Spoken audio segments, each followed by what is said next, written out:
Bonsoir tout le monde. Donc, je déclare l'ouverture de la séance ordinaire du conseil municipal du 10 décembre 2024. Merci beaucoup d'être là ce soir. Donc, je m'en vais immédiatement au mot d'ouverture et je commence avec un rapport. C'est technique un peu pour commencer. C'est exceptionnel. On me demande de faire ça. Donc, un rapport sur les travaux et dépenses sur le chemin Holmes en vertu de l'article 937 du Code municipal. Donc, je dois faire une mise à jour en commençant la séance. Et j'y vais. Suivant les discussions, je ne sais pas si on avait une. On n'avait pas la. Ça sort pas, là. On ne l'avait pas mis en essai. Parfait, je vous le lis. Suivant les discussions aux séances municipales du 29 août, 17 septembre et 8 octobre 2024, voici le rapport détaillé des travaux et dépenses du chemin Holmes.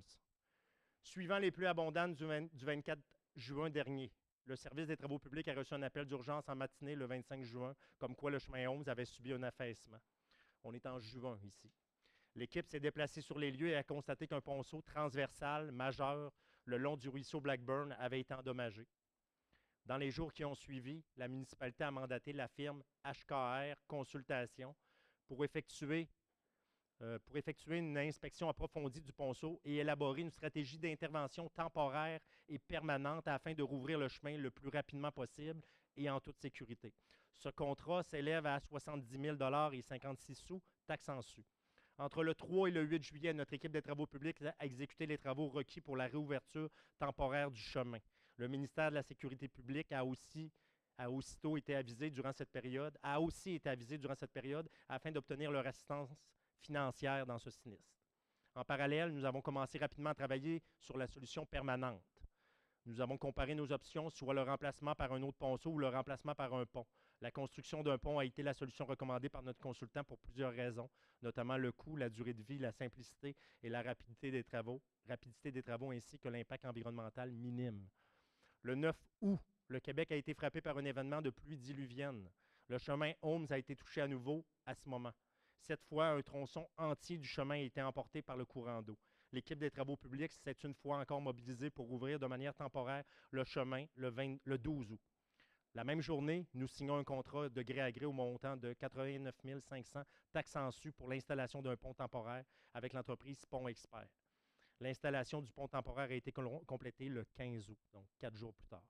Et le chemin est ouvert à toute la circulation en toute sécurité. Pendant ce temps, nous finalisions les derniers détails du pont permanent, dont le contrat a été signé le 28 août au montant de 655 890,90 taxes en su, conformément à l'article 937 du Code municipal. Les travaux d'installation du pont permanent ont été terminés le 30 octobre. Le montant final du contrat d'installation du pont permanent est de 655 864. On avait 890, donc 655 864 et 13 taxes en su. Nous sommes présentement en discussion avec le ministère de la sécurité publique pour déterminer dans quelle proportion le coût des travaux sera couvert par la province. Merci beaucoup. Ça nous amène au deuxième point important que je voulais jaser. Donc, deuxièmement, je veux faire une mise à jour sur les règlements de zonage. J'en ai fait une tantôt au niveau de ma page Facebook. Je sais qu'on l'a partagé sur le site de la municipalité. Donc, je remercie tous les citoyens qui ont participé à la consultation et surtout tous les citoyens qui ont pris la peine de nous écrire précisément sur les chapitres.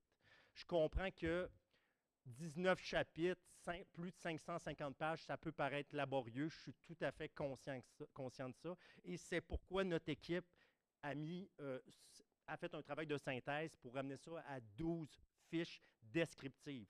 Comme on a dit, ces fiches descriptives-là, ce qu'on veut, suite à la consultation, ce qu'on voulait, c'est que les gens soient habilités à aller chercher l'information qu'ils ont besoin pour eux, pour savoir, écoute, on est concerné par ce point-là, et voici. Donc, je remercie les gens qui ont pris la peine de nous écrire, de nous appeler.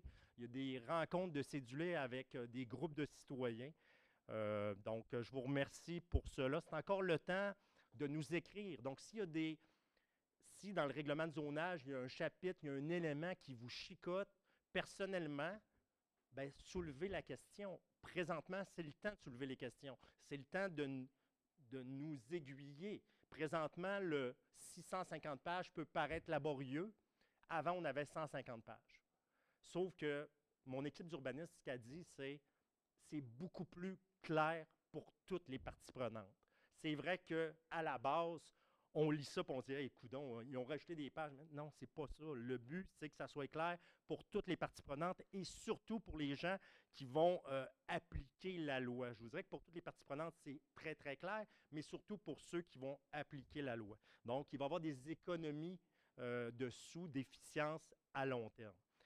Maintenant, je vous confirme également que le règlement de zonage datait de 2005. Donc, 20 ans plus tard, on était dû. On était dû également pour pour s'enligner, je vais le dire comme ça, s'enligner avec les orientations gouvernementales en aménagement du territoire.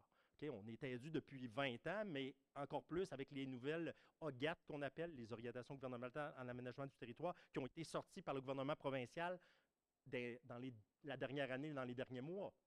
Notre schéma a été également, rappelez-vous, notre schéma d'aménagement durable révisé a également été mis à jour en 2019. Ici à Cantley, ça a été mis, on a reporté ça 2 ans, puis on l'a appliqué, le nouveau schéma, à partir de 2021. Donc, notre règlement de zonage vient s'ajuster avec les règles gouvernementales, puis avec notre schéma et notre plan d'urbanisme. Donc, c'est important de comprendre ça. Maintenant, est-ce qu'il nous reste du jeu aux élus pour venir préciser des choses? La réponse, c'est oui. Pas beaucoup. On se le fait dire par notre équipe d'urbanisme. Ça, vous ne pouvez rien faire. C'est gouvernemental, provincial pour tout le monde. Mais ça, vous pouvez, ça, vous pouvez, ça vous pouvez. Fait que s'il y a des éléments qui vous chicotent, vous avez des questions, informations, vous voulez nous rencontrer, les élus, notre équipe technique, n'hésitez pas, c'est encore le temps. Il y a le sondage qui est en ligne encore jusqu'au 4 janvier, si je ne me trompe pas, 4-5 janvier. Vous pouvez nous écrire, vous pouvez nous demander une rencontre, ça va nous faire plaisir. Donc, je vous encourage à écrire encore à notre équipe d'urbanisme. Puis nous, les élus, on va se rencontrer après avec les commentaires. Pas tous les commentaires, parce que notre équipe interne va évaluer les commentaires et va nous montrer ceux qui sont pertinents où les élus pourraient jouer un rôle. Moi, ce que je peux vous dire, puis je l'ai dit à la consultation, je n'ai pas l'intention de déranger. Les règles c'est pour l'intérêt collectif à long terme. Il ne faut pas juste regarder 2025, il faut regarder 2045. Ceci dit, je veux que vous compreniez qu'on va, en tout cas, personnellement, je vais écouter les citoyens qui étaient ici avant, naturellement. Vous comprenez ce que je veux dire? Donc, moi, je ne veux pas déranger nos citoyens actuels. Quand je dis pas déranger, il va y en avoir qui vont être dérangés, je vous le confirme, c'est sûr. Il y en a qui vont être dérangés, pas à court terme. Peut-être dans 5 ans, 6 ans, 7 ans, quand il va y avoir les changements vont être en cours de route. Puis je peux vous rassurer, même s'il y a des changements importants, entre autres pour la densification à certains endroits, bien, cette densification-là va être faite d'une manière intelligente et durable. Pas broche à fond et n'importe comment, mais une chose est sûre, ces orientations-là, c'est pour tout le monde. Après ça, nous, on va être capable de préciser selon ce que vous allez sortir, selon ce que vous allez nous soulever. Donc, naturellement, s'il n'y a personne, là, on en a plusieurs qu'on rencontre, on répond aux questions, on vous revient, puis il y a des points que les élus vont considérer. On n'est pas rendu à prendre nos décisions encore, mais je vous confirme qu'il y a des points que les élus vont devoir considérer, c'est sûr. Puis j'ose espérer qu'on va être capable d'écouter nos citoyens quand ils sont concernés. Donc, à suivre, montez vos questions encore. Je m'en vais dans le budget maintenant. Budget, je vous le confirme, puis je vous le dis à la fin, on a quand même une séance, c'est lundi prochain, séance spéciale du budget. Donc, puis là, je réponds aussi à une ou deux questions de M. Péloquin tout de suite. Je fais une mise à jour, je pourrais en parler rapidement tantôt, mais je ne veux pas rentrer dans les détails. Le détail va être fait lundi prochain en conseil spécial. Mais je vous confirme que notre taux actuel, vous savez que les maisons ont pris le rôle a monté de 51 au niveau de la valeur des maisons. La valeur moyenne des maisons, la valeur des médianes des maisons de Cantley a monté de 51 Notre taux, si on laisse ça, c'est un taux de taxe exorbitant. Le but, c'est de remplir les coffres. C'est de même qu'on voit ça, les élus. Ce n'est pas notre but. Depuis 3 ans, on prend des décisions, on a serré le budget. On n'a pas, comme j'ai déjà dit, on n'a pas besoin de plus de services. Puis on avait déjà les revenus qui couvraient nos services de l'an passé. Donc, on n'a pas besoin de faire rentrer des tonnes de millions de revenus de surplus. Ce qu'on a besoin, c'est de payer l'augmentation des dépenses qu'on a déjà, qui vont monter suite à l'inflation, ou, comme vous vous rappelez, pas ou, je vais dire plutôt et, puis je vais revenir lundi prochain, rappelez-vous, on a remboursé notre déficit accumulé et une des dettes qui rentre actuellement cette année, je vous confirme, c'est le remboursement de notre déficit accumulé qu'on commence à rembourser cette année. Donc, tout ça pour dire que notre taux de taxation, qui était à 0,7838, donc 78 sous par tranche de 100 $. Ce taux de taxation pour la taxe foncière, naturellement, pour le résidentiel, on le baisse de 28 sous. Donc, va baisser à 0,50. Vous le voyez également, les taux de taxation, vous le voyez au point 8,5. Aujourd'hui, on va approuver les taux de taxation, mais le budget va être approuvé dans une semaine. Je vous en parle déjà pour le taux parce qu'on l'approuve aujourd'hui. Donc, un taux qui va baisser de 28 sous par tranche de 100 $. En réalité, c'est une baisse de 35 %. On peut faire ça parce qu'on a tenu ça serré puis on connaît nos coûts directement. Ceci dit, c'est une dernière année avant la prochaine élection. Donc, je parle aux citoyens puis je suis très, très transparent. C'est important que l'année prochaine, avec un nouveau conseil, qu'on garde cette mentalité-là. Autrement, je vous le confirme que l'année prochaine, on va être serré encore. Mais la mentalité, c'est on veut-tu augmenter nos services? On veut-tu augmenter ce qu'on a comme service à la population? Si on veut, bien, c'est sûr que les taxes vont monter beaucoup plus. Mais je ne pense pas que c'est ça qu'on veut. Puis nous, ce qu'on écoute dans le budget qu'on va vous présenter lundi prochain, avec cette baisse-là, finalement, ce qu'on vient de dire, c'est qu'on est très conscient des coûts qui ont explosé à tous les niveaux.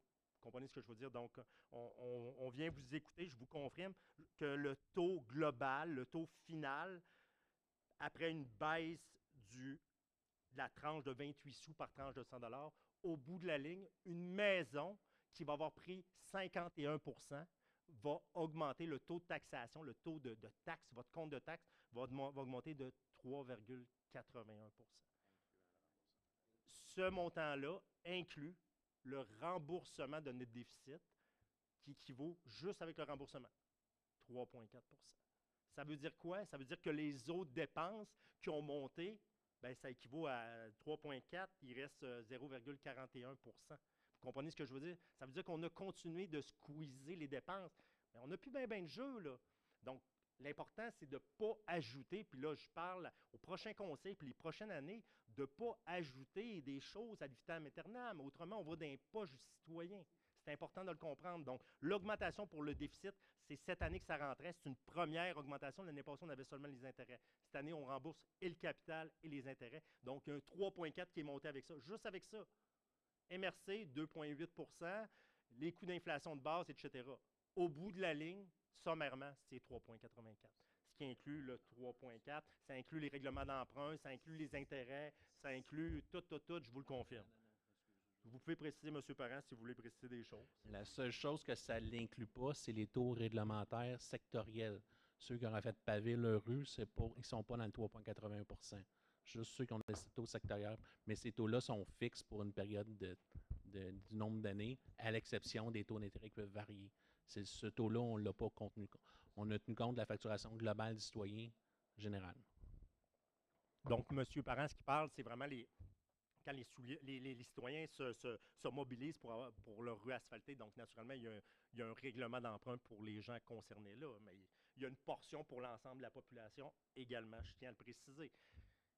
Okay, c'est important. Toutes les rues qui sont asphaltées, même ceux qui sont subventionnés par le gouvernement provincial, il y a une partie qu'on paye. Donc, c'est pas parce qu'on en parle souvent, c'est pas parce qu'on a un spécial ou un rabais qu'il faut nécessairement aller de l'avant.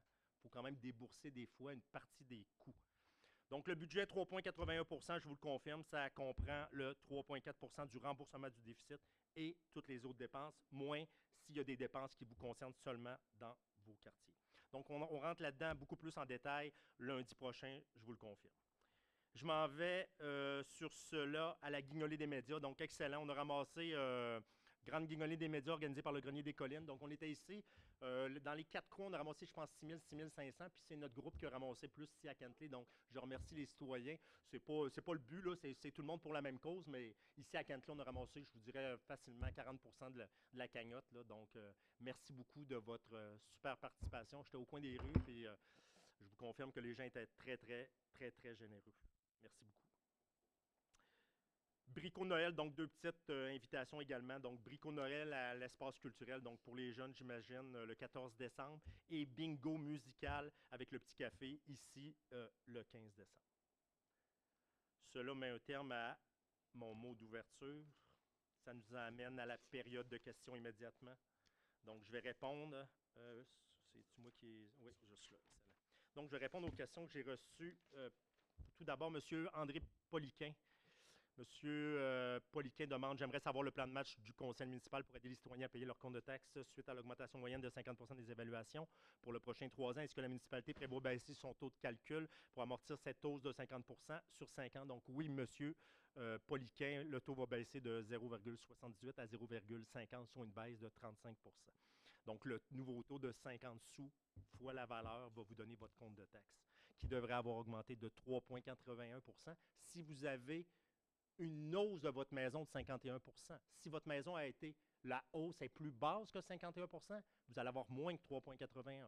C'est important de le comprendre, ça. Si votre hausse est de 70 ça ne sera pas 3,81. 3,81, c'est basé sur une maison qui augmente de 51 Donc, toutes les maisons qui ont augmenté plus que 51 ça ne sera pas 3,80, ça va être un petit peu plus haut également. Donc, regardez votre valeur. Si c'est 51 ça va être 3,81 sur le plancher, c'est sûr. Mais ceux qui sont en haut, ça va être plus haut. Ceux qui sont en bas, ça va être plus bas.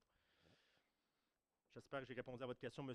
Poliquin. 3 autres questions qui touchent M. Durand.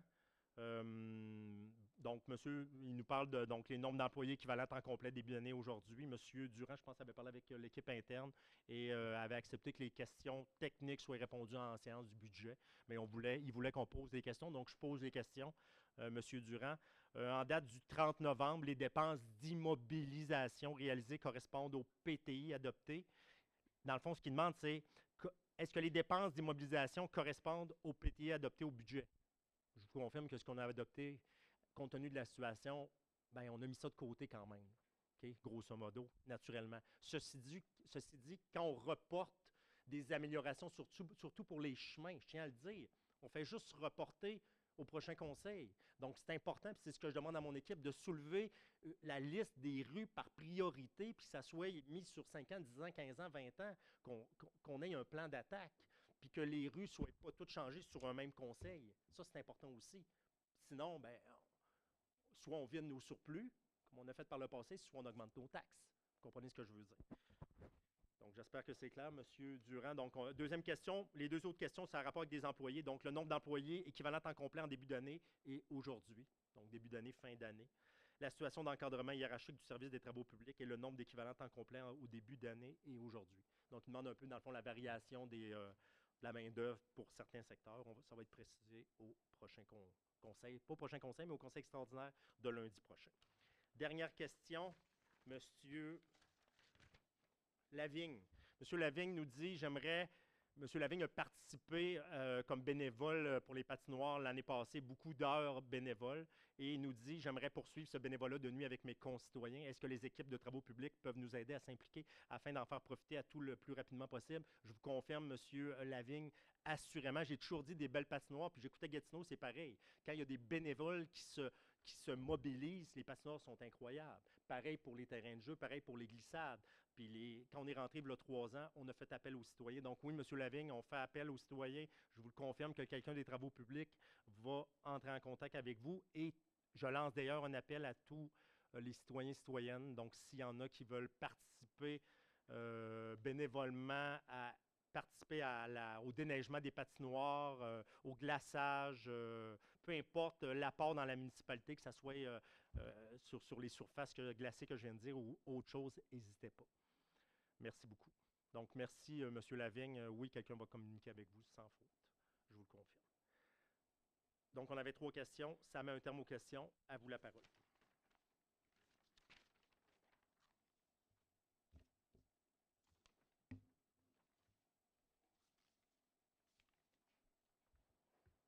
Bonjour, Yves Leduc Butterworth, chemin River. Oui. Merci d'avoir inclus les détails dans l'ordre du jour. C'est très apprécié. Et merci d'avoir augmenté le volume du micro de M. Parent. C'est très apprécié aussi.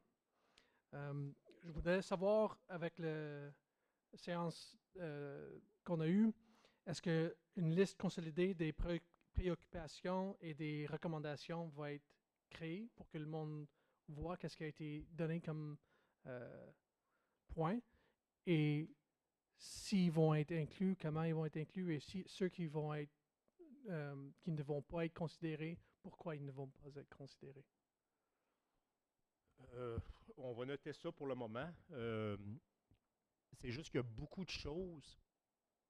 Il y a beaucoup de questions générales. Mhm. Je fais juste. Donc, je vous confirme que tous les points pertinents, je veux que ça soit partagé. C'est sûr. Sauf que, tu sais, quand quelqu'un dit ah, j'en veux pas de densification, je sais pas si c'est pas ça qu'on va monter. Pour moi, ça, c'est pas pertinent. Mhm. Il va y en avoir de la densification. C'est notre rôle. Ça vient du gouvernement provincial, puis ça va être fait intelligemment, par contre. Vous comprenez ce que je veux dire? Donc, je fais juste dire que c'est pas comme une séance où on va tout monter, ce que les gens sortent au général. Puis c'est pour ça qu'on a eu beaucoup de questions où notre équipe technique est revenue aux gens. Puis on a dit, ben sur quel chapitre vous êtes préoccupés? Puis j'en profite avec votre question pour dire aux gens, vos questions, essayez d'être le plus. Puis je le sais que c'est volumineux. Je le sais, j'en suis conscient. Je sais que ça peut paraître gros, mais de diriger pour une certaine chose, parce qu'il y a plusieurs choses qu'on ne peut pas changer. Donc, quand ça touche un chapitre, bien, souvent, notre équipe technique du service d'urbanisme répond rapidement aux citoyens. Puis les gens vont OK, merci.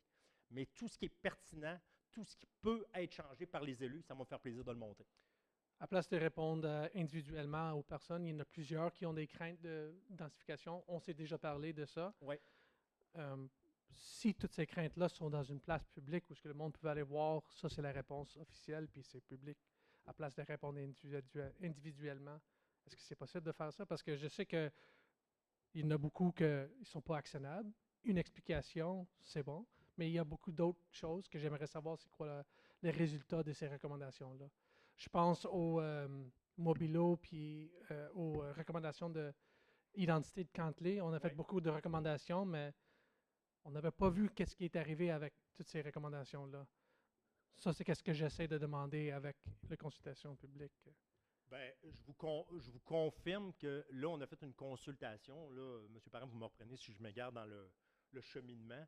Là, il y a une première séance de consultation. Les gens sont plus. Là, c'est plus du travail de micro individuel. Mhm. Le collectif, on s'est penché là-dessus, nous autres. C'est juste que le collectif, ben, moi, je vous confirme, quand ça touche le collectif, on est concerné, puis on l'analyse. Mais pour moi, c'est pas collectif de dire je veux pas de la densification. Puis les 10 personnes qui m'ont écrit ça, ça me parle pas beaucoup.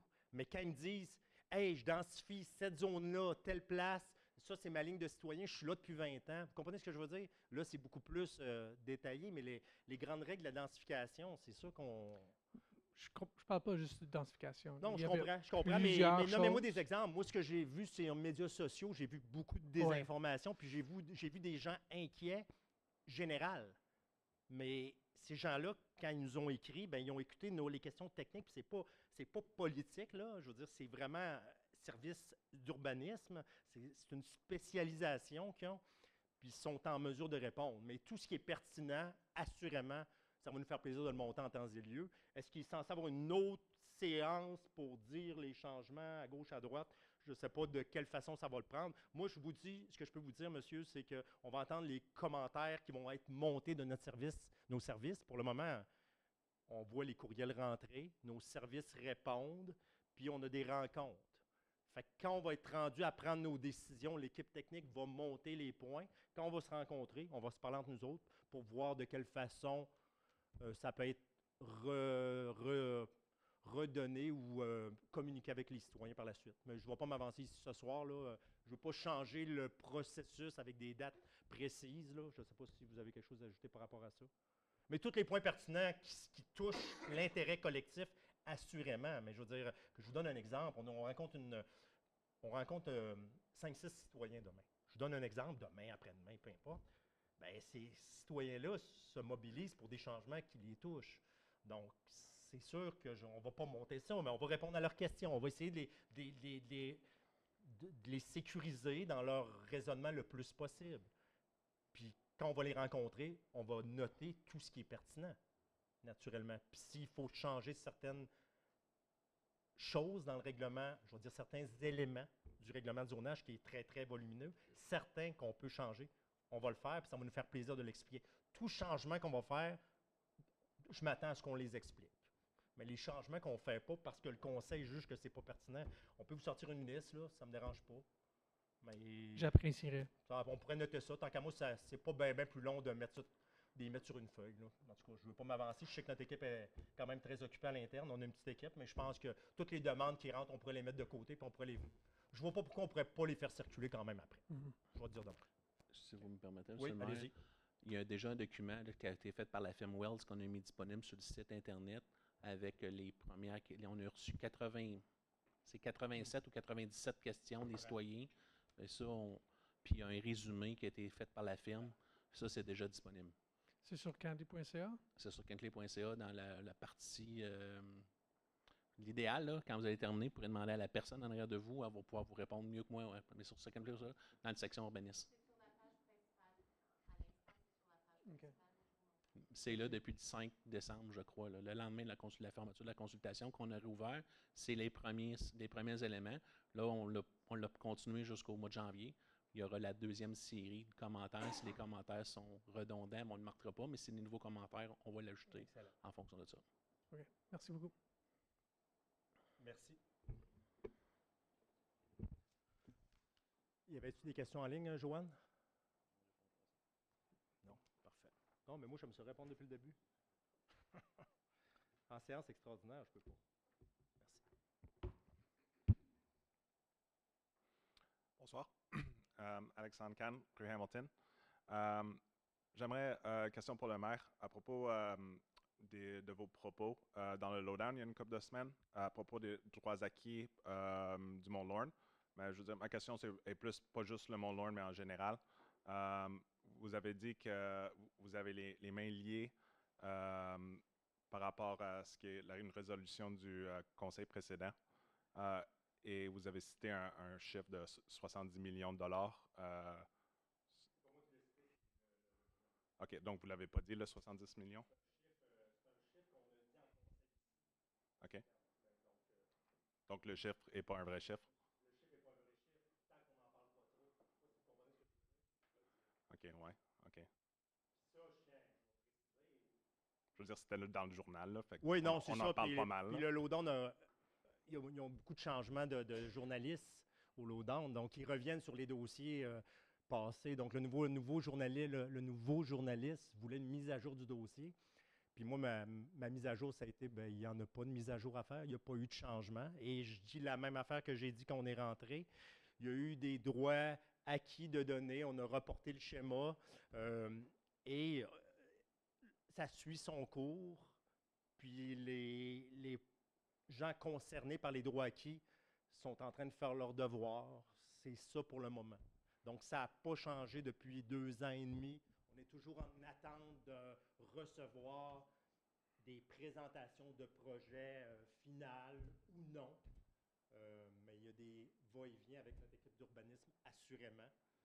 Ben, je veux dire, mon problème avec votre commentaire, c'est vous disiez qu'il n'y a rien de changé et que ça va suivre son cours. Mais il y a beaucoup de gens dans la municipalité qui ne veulent pas que ça suive son cours. Oui, et on veut qu'on retourne en arrière et vous disiez que vous ne pouvez rien faire. Non, je n'ai pas dit que je ne peux rien faire. Vous avez dit vous avez les mains liées. Oui, beaucoup plus. Puis comme je l'avais dit il y a 3 ans, ben, j'ai même rencontré, rappelez-vous, j'ai même rencontré notre ministre de l'Outaouais, j'ai même rencontré notre ministre, notre député de Gatineau, pour qu'ils viennent en aide, veut pas. Tu sais, moi, le gouvernement provincial veut protéger l'environnement, ben aidez-nous. C'est une super place, aidez-nous, parce que là, pour le moment, c'est compliqué. Fait que je ne veux pas revenir sur ces propos parce que c'est litigieux ici, présentement, M. Kahn. Donc, c'est litigieux. Je ne veux pas revenir là-dessus sur des articles de journaux qui sont écrits depuis 3 ans, que le gars il a remis à jour. Fait que c'est particulièrement litigieux, mais je vous confirme que les élus pourraient changer puis bloquer. On a le pouvoir de faire ça, moyennant un risque. Moyennant un risque. Vous attendez quoi de le faire? Je veux dire... peut-être qu'on ne veut pas pour le moment. Là. Mais pourquoi? Est-ce que vous pensez pas que... Vous l'avez dit tantôt, je ne vais pas rentrer là-dedans, M. Kahn, non, mais je ne vais pas me mouiller là-dedans. Moi, c'est l'ancien conseil qui avait donné un 2 ans. Les projets sont en cours, donc ça suit son cours. On a vérifié avec nos avocats à l'interne, puis ça suit son cours, puis je pense que l'ensemble des élus veut ça, du moins la majorité.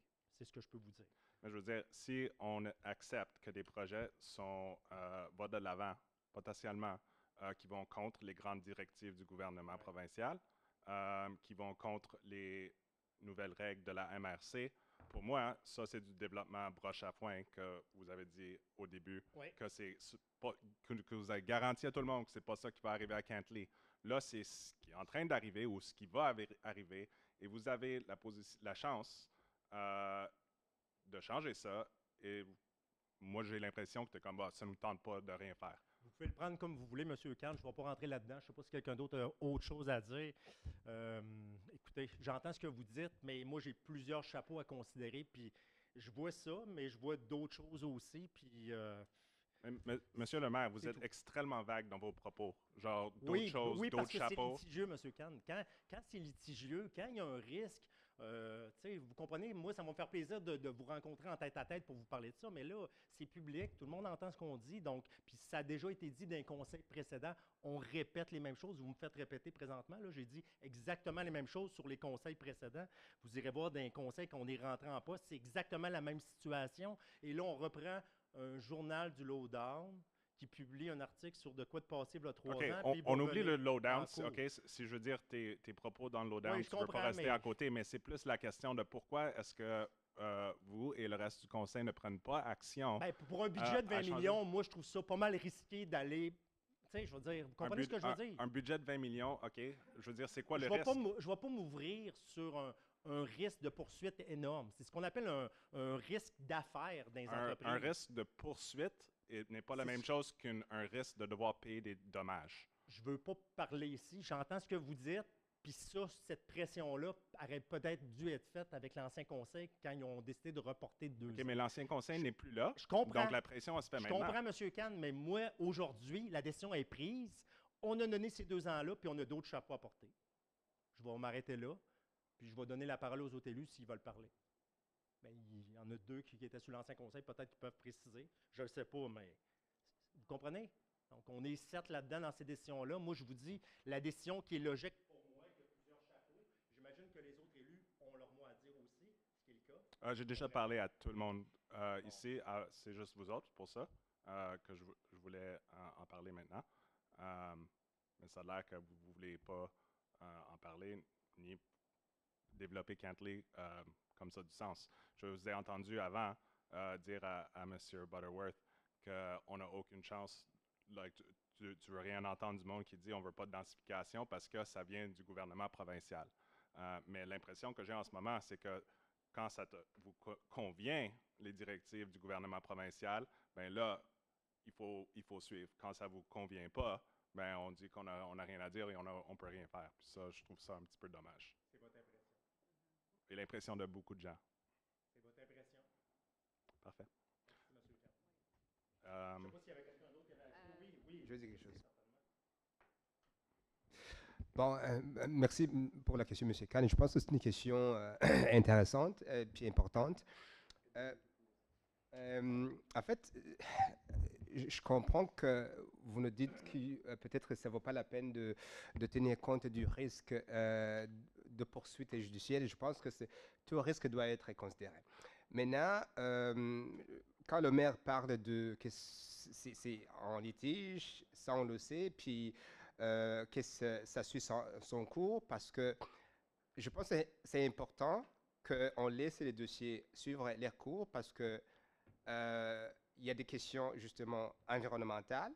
Puis moi, j'ai espoir que notre équipe interne va l'analyser en fonction de notre schéma d'aménagement, avec notre nouveau plan d'urbanisme. Si il y a justement, l'équipe interne fait son analyse technique, qu'elle trouve que ces projets-là sont en contradiction avec notre plan d'urbanisme, notre schéma d'aménagement. Je pense qu'après ça, qu'on a fait l'analyse, peut-être que le conseil pourra regarder c'est quoi la décision à prendre. Le problème aujourd'hui, si on commence à embarquer, à prendre des décisions politiques, dire on va arrêter les projets, sans attendre que l'équipe interne fasse son travail, je pense qu'il y a beaucoup plus de risques. Donc, je pense que c'est plutôt dans ce sens-là. Ouais. Sinon, il faut considérer tous les risques. On ne peut pas dire, on peut pas ignorer non plus le risque d'être poursuivi. Puis peut-être une fois qu'on aura attendu que l'équipe interne fasse son travail, peut-être que même si les risques de poursuite peuvent être moindres. C'est dans ce sens-là. Donc, moi, je pense que c'est important de laisser l'équipe interne faire l'analyse technique, puis par la suite, on pourra regarder ce qu'on pourra faire. Juste être clair, M. Bosco, je ne parle pas de que le Conseil prend une décision politique d'arrêter les projets. Je parle et je demande que le Conseil prenne une décision d'enlever des droits acquis pour que tout projet qui va de l'avant à Kentley suit les directives du gouvernement provincial, suit les directives de la MRC. Je ne suis pas convaincu que le Conseil, en fait, une fois que les choses sont déjà en litige, là, je ne suis pas convaincu que le Conseil peut juste prendre une décision, une résolution pour dire, voilà, on décide que les projets qui bénéficient des droits acquis ne bénéficieront plus du droit. Ce n'est pas comme ça que ça fonctionne. Donc, c'est important vraiment de comprendre ça. Les cas où il y a des grosses poursuites contre des municipalités pour des situations comme ça sont des cas assez extrêmes. Notamment si on regarde, il n'y a pas eu de jugement encore, mais ce qui est arrivé avec un promoteur à Saint-Lazare, à Saint-Bruno de Montarville, à Mascouche, tous des exemples qui étaient dans les nouvelles, sont des situations où la municipalité a interdit carrément au promoteur de faire une intervention ou directement rezoner comme conservation ou a interdit toute la coupe d'arbres. Ici, on ne parle pas de prendre des moyens aussi extrêmes. On parle simplement de dire respecter les règlements actuels. Ce qui est arrivé en juin 2021, c'était essentiellement la municipalité dit « Oh, toutes les règles vont changer, vite, vite, vite, vite, let's go ». C'était une façon un peu pas officielle de contourner les règlements qu'on savait qui allaient arriver. Donc, tout ce que moi je demande et que beaucoup d'autres gens demandent, c'est qu'on développe de façon cohérente, de façon qui suit le règlement actuel. Et il y a eu plusieurs jugements dans les cours du Québec qui disent tant qu'un permis de lotissement n'a pas été donné, un droit acquis n'existe pas. En fait, je comprends votre point par rapport au jugement. Malheureusement, il n'y a personne ici qui est un avocat, qui a une expertise en droit municipal. Je pense que c'est très facile de dire on a vu un cas où la municipalité a gagné ou a perdu une cause. Je pense que chaque cas, il faut vraiment analyser les éléments de preuve. Et ça, ce n'est pas des cas faciles où on peut juste lire, à moins qu'on ait vraiment l'expertise spécifique là, dans ce domaine-là. C'est pour cela qu'il faut laisser les choses continuer, progresser en cours, puis pour s'assurer justement qu'on minimise les risques. Maintenant, par rapport au respect des règlements, je pense que c'est ce que je vous ai dit justement, c'est laisser l'équipe technique interne faire son travail. Ça va nous aider justement à s'assurer que les règlements sont respectés. Comme je l'ai dit, est-ce que ces projets-là respectent le schéma d'aménagement qui a été adopté? Est-ce que ça respecte le nouveau plan le plan c'est ça? Donc, puis les règlements municipaux qu'on vient de voter. Donc, pour moi, ce travail-là, c'est à l'interne. C'est par l'équipe technique qui fait ça. Puis, le travail de oui ou non, on peut gagner la cause en cours, ça va nous prendre un avocat très spécialisé en matière. Moi, je peux faire une interprétation très simple. Vous aussi, le maire, mais vraiment, à moins que j'ai l'expertise spécifique dans ce domaine-là, c'est pas n'importe quel avocat, il va dire, ben, je suis avocat, il y a plusieurs domaines d'avocats, comme moi je suis ingénieur, je suis dans plusieurs choses, mais pour pouvoir s'exprimer, puis s'assurer qu'on a la bonne,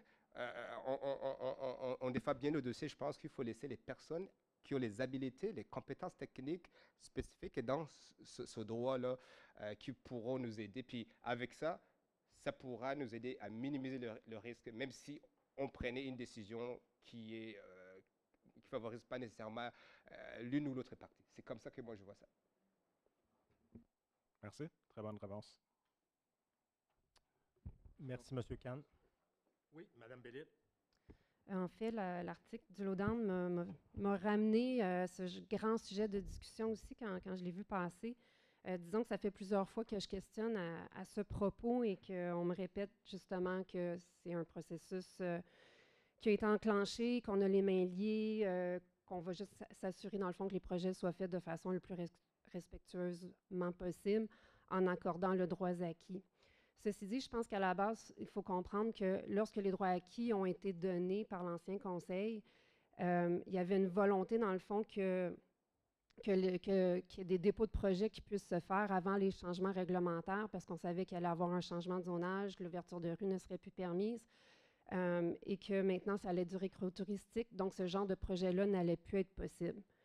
Elle n'allait plus être possible parce qu'il y a des orientations gouvernementales, comme vous avez exposé. Il y a des orientations qui viennent de la MRC. Ces orientations-là sont faites pour réduire l'étalement urbain, permettre une diversification des revenus en permettant de développer du récro-touristique et non des projets résidentiels, où on va être encore dépendant de la taxe foncière. Bref, il y a une logique qui est là. Sauf que l'ancien conseil, eux, étaient davantage pour promouvoir tout projet de développement parce que je pense qu'ils croyaient fermement qu'il fallait encore plus de payeurs de taxes pour enrichir la municipalité, ce qui n'est pas le cas parce qu'on serait pas mal plus riche que ça en ce moment, puis les autres municipalités au Québec aussi. C'est un modèle qui ne fonctionne pas. Je pense qu'on le sait clairement maintenant.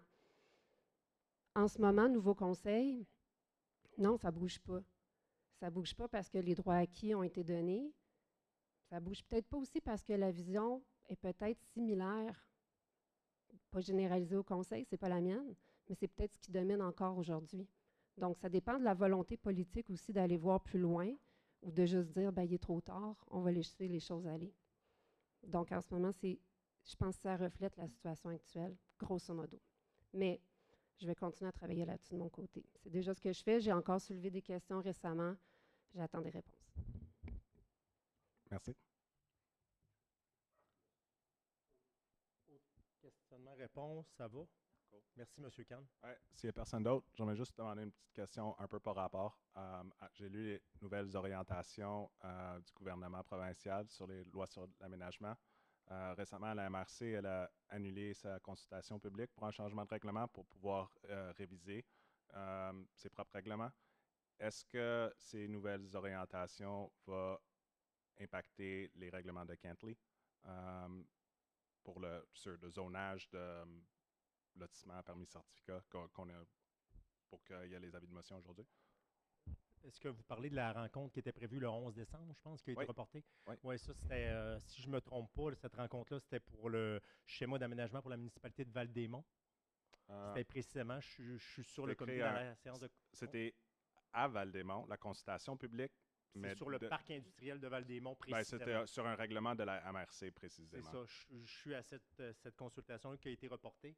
Les citoyens ont soulevé des points techniques que la MRC, avec son aménageur, son aménagiste spécialiste, là, doit regarder. Donc, ils ont reporté, mais ça ne changera rien à nous autres à l'intérieur. Non, mais c'est parce que le gouvernement du Québec a sorti des nouvelles orientations la semaine dernière pour l'aménagement du territoire.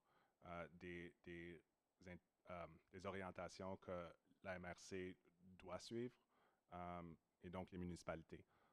On est en partenariat avec la MRC. Et là, vous me parlez de la rencontre du 11 décembre. Je vous dis que ce n'est pas elle qui va influencer nos règlements. Non, j'ai dit que la rencontre du 11 décembre a été reportée et c'est sur le site de la MRC parce que ce qui vient d'être sorti par le gouvernement provincial change la donne. Non, c'est pas suite à ça que c'est reporté. OK, donc il y a une erreur sur le site de la MRC? Non, pas du tout. Il y a eu des demandes de fait par la municipalité de Val-des-Monts qui doivent être conformes avec le schéma. Et selon ce qui a été demandé par la municipalité de Val-des-Monts, là, dans la suite des choses, ça ne correspond pas avec ce qui avait été demandé initialement. Puis moi, je suis le conseil des maires. On a approuvé des choses à Val-des-Monts. Puis là, ils font une demande plus tard. Puis finalement, la demande a changé. Donc, il y avait une incohérence. il y a du travail qui doit être fait à l'interne au niveau de la MRC, donc c'est reporté. Est-ce que les nouvelles orientations gouvernementales que vous dites, ça va changer? Moi, je n'ai pas entendu que ça allait reporter ou ça allait changer nous autres à l'interne. Il va-t-il y avoir des changements? Ça va-t-il être modifié? C'est sûr. Toute orientation du gouvernement doit avoir un impact directement dans notre schéma, dans notre plan, etc. Est-ce que ça va être mis dans le schéma tout de suite? Je ne sais pas exactement de quoi vous parlez. Moi, je ne suis pas au courant de ça. Là.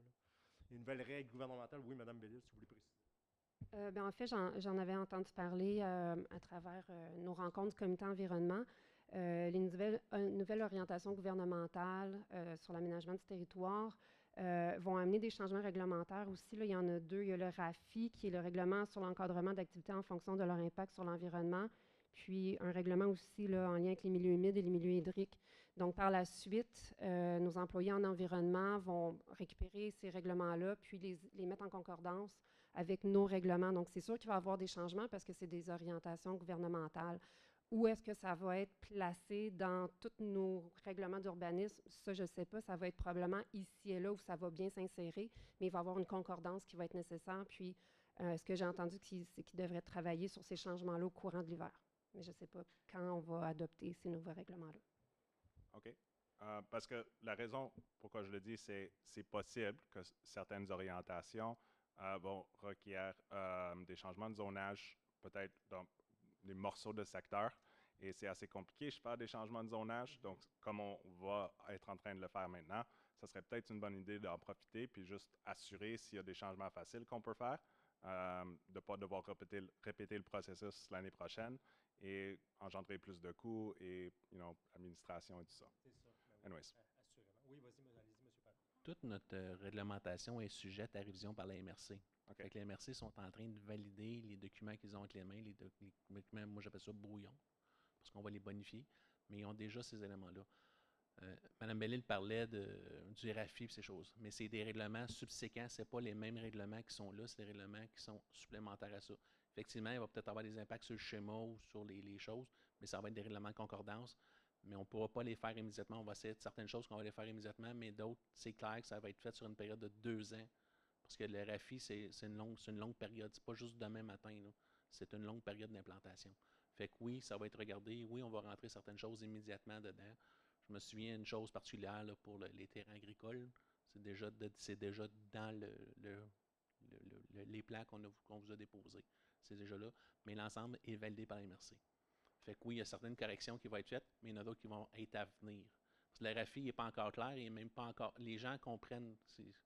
Les gens ne comprennent même pas encore l'impact au complet qu'il va avoir, parce qu'il y a des orientations qui ont été données par Québec, mais il n'y a pas la législation ne s'attache pas avec ça exactement en bonne place. Il y a des correctifs à faire au niveau légal pour ces éléments. Mais oui, il va y avoir d'autres corrections.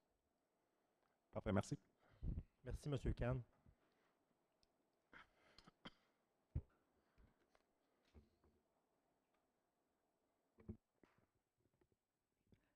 Bonsoir tout le monde.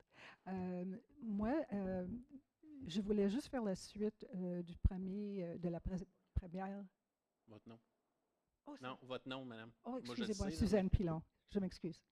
La première question au point des commentaires pour la consultation publique, et peut-être j'ai mal compris, mais j'ai compris un peu que au point de vue compte-rendu des commentaires reçus, c'était pour être comme trié. Le mot pertinent revenait souvent. Si quelqu'un a fait un commentaire général, que ça va être peut-être moins, avoir moins d'attention ou moins inclus qu'un commentaire plus spécifique à un des chapitres.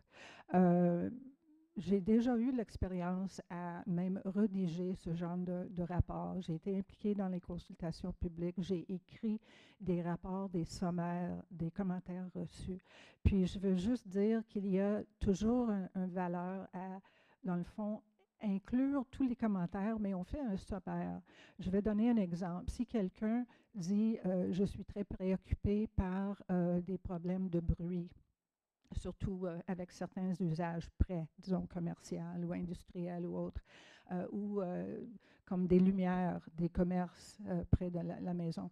même si vous avez 10 personnes qui font ce commentaire-là, c'est quand même valable de dire, même si ce n'est pas très spécifique, il y avait 10 personnes sur les 125 qui ont fait des commentaires, que leur préoccupation était surtout sur tel sujet, parce que ça peut quand même informer le plan ou les règlements de concordance, dans le sens que vous pouvez dire, ah, OK, peut-être pour faire tel projet, peut-être il y avait quand même une préoccupation de ça ou de l'aspect rural ou autre. On doit peut-être porter plus attention comme le PIEA, avoir l'apparence d'un petit centre d'achat mignon au lieu de quelque chose de très commercial.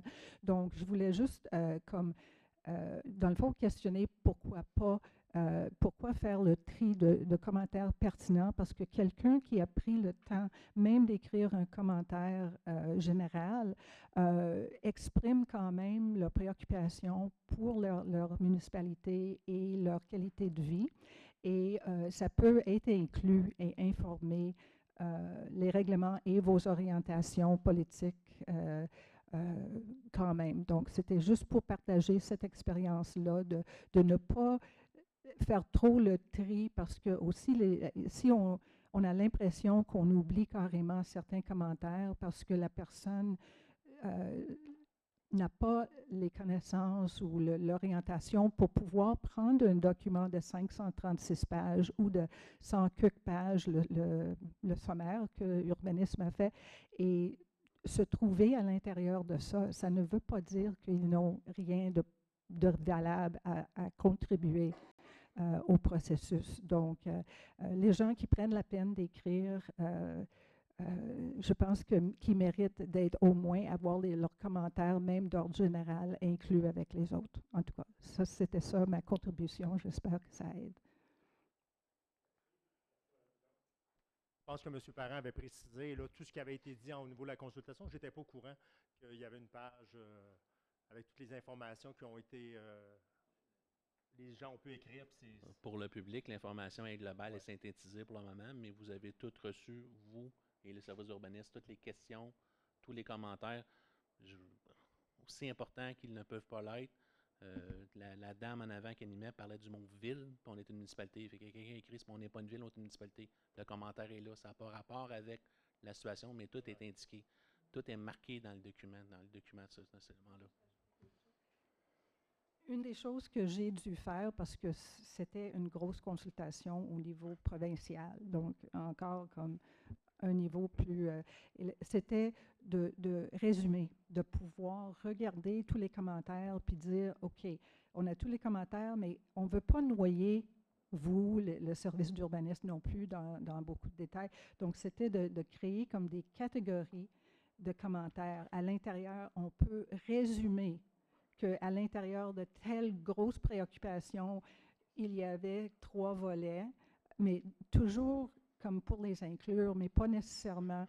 Quand j'entends chaque commentaire, je pense à vous autres, parce que c'est difficile des fois de faire la synthèse de ça, surtout avec la quantité d'informations que vous avez à traiter sur différents sujets. Donc, c'est quand même pour aussi... je sais que ça, c'est préliminaire, donc c'est pas ça le rapport final, mais c'est aussi pour essayer de comme organiser ça, synthétiser ça pour que ça soit utile. Merci, Mme Pilon. Tu voulais-tu le montrer ou quelque chose?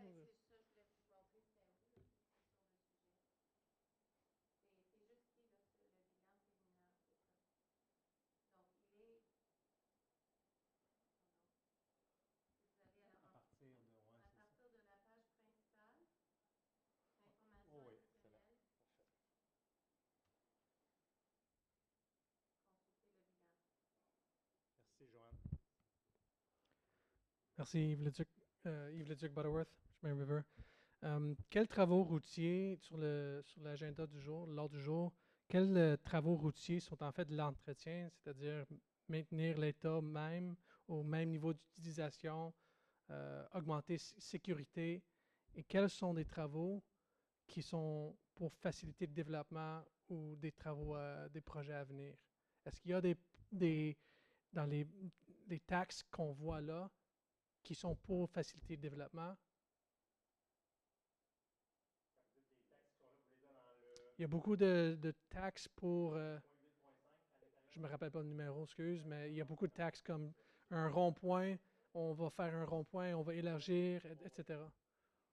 Tous ces éléments-là sont déjà taxés en fonction des citoyens. Soit vous avez des règlements d'emploi sectoriels, vous avez des règlements d'emploi, mais c'est tous des documents, c'est pas pour favoriser une entreprise présentement, c'est pour ce qu'il y a là-dessus. Vous me parlez de la rue Folum, vous me parlez de certains nombres de rues, des ces Oui, il y a ronds-points-là, plusieurs rues. Là. C'est Ils ça. parlent de tout, dans le fond. Ouais, Ils parlent c'est des ça. travaux, Ouais. des améliorations. Mais c'est tous des travaux qui sont déjà existants, c'est pas des nouveaux travaux. Ce que vous avez là, c'est parce que là, on a transmis l'information plus rapidement que. Fait que là, ce que vous avez en tendance, c'est ce qu'on présente au budget sur une page sommaire. Là, vous avez le compte de taxes détaillé, item par item, quoi que ce soit, ce qui est applicable à votre maison ou à une autre résidence. Fait qu'il y a des choses qui sont à vous, il y a des choses qui sont à d'autres personnes, il y a des choses qui sont à l'ensemble de la communauté. Exemple, le CCM, c'est à l'ensemble de la communauté, ça marche par porte. Des règlements d'emploi. Mais le premier, au niveau de la taxe foncière, ça touche aux maisons. Fait que là, c'est tout le monde qui est concerné. Ouais. Vous me parlez de la préparation au traitement de surface double sur la rue Montevesto, mais ça, c'est juste pour la rue Montevesto. C'est déjà été fait. C'est déjà des règlements qui sont déjà dans les comptes de taxes des gens. C'est juste les mises à jour en fonction des taux d'intérêt. S'il y a lieu, ben non, c'est le même taux que l'année passée si l'emprunt bancaire n'est pas venu chez. Je ne sais pas si je suis clair dans ce que je dis. Là. OK, fait qu'il n'y a rien qui est comme on va faire le chemin River comme on avait déjà fait. Là. Vous n'avez pas rien là-dessus. Ça, c'est des règlements qui sont existants, des décisions qui ont été prises par le Conseil.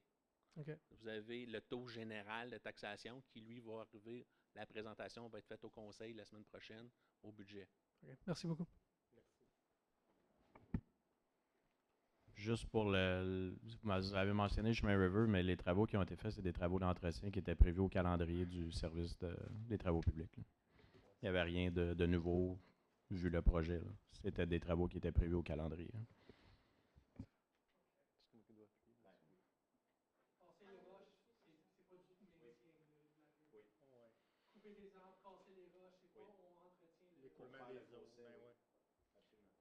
Bonjour, monsieur. Bonjour au conseil, moi je suis Jean-Baptiste Michon. Je fais partie des gens qui s'opposent à la densification, pour chacun ses bonnes raisons. J'ai consulté votre document qui résume les commentaires des 141 personnes. La grande majorité des gens ont des préoccupations sur la qualité et la détérioration de leur environnement immédiat à cause de cette densification-là. On me dit que ce sera pas vraiment écouté, que ça va être mis de côté pour des raisons de vision, qu'on est en désaccord là-dessus, mais c'est correct. Ce que j'aimerais de la ville, ce serait un peu plus de transparence, parce que moi, mon espoir, c'est le registre d'opposition qui a été annoncé le 11 et 12 février pendant la période de consultation. Et je ne le vois pas annoncé sur la ville.